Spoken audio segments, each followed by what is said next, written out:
Hi, this is Sandy with Sewing with Sandy and LTD Quilting. Today I want to talk just a little bit about squaring up half square triangles.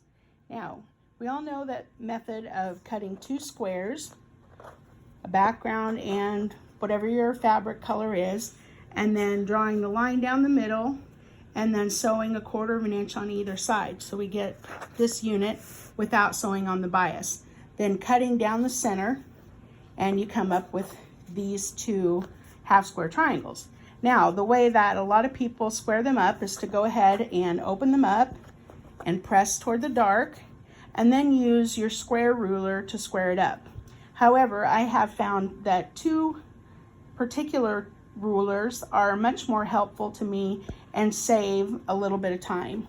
The first is Eleanor Burns Quilt in a Day.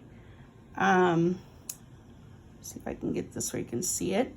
And this is just a triangle trim up ruler. There's a large one, 6.5 inches, and then a smaller one that's 4.5 inches. And to use this ruler, all you need to do is leave your triangles unpressed like this.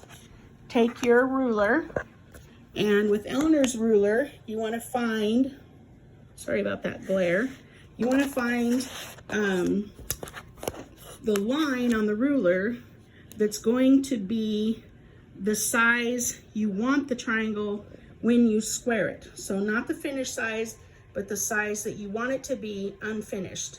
So in this case, I want it to be 2.5 inches. And then I'm gonna place that diagonal line right across, right on the seam line. Not above, not below, but directly on.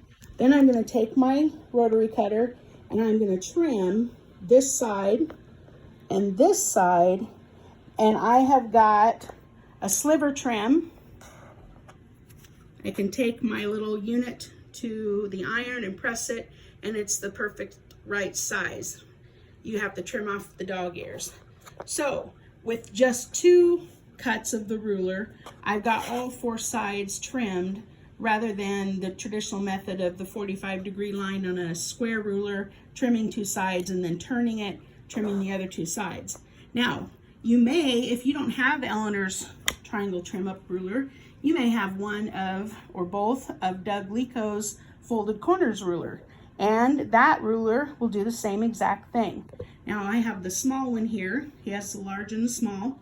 And the small ruler, in this case, this particular half square triangle unit, I'm wanting to end up 3 inches. I want it to be 3.5. And on Doug's ruler, I'm looking for the finished size, which in this case is going to be 3 inches.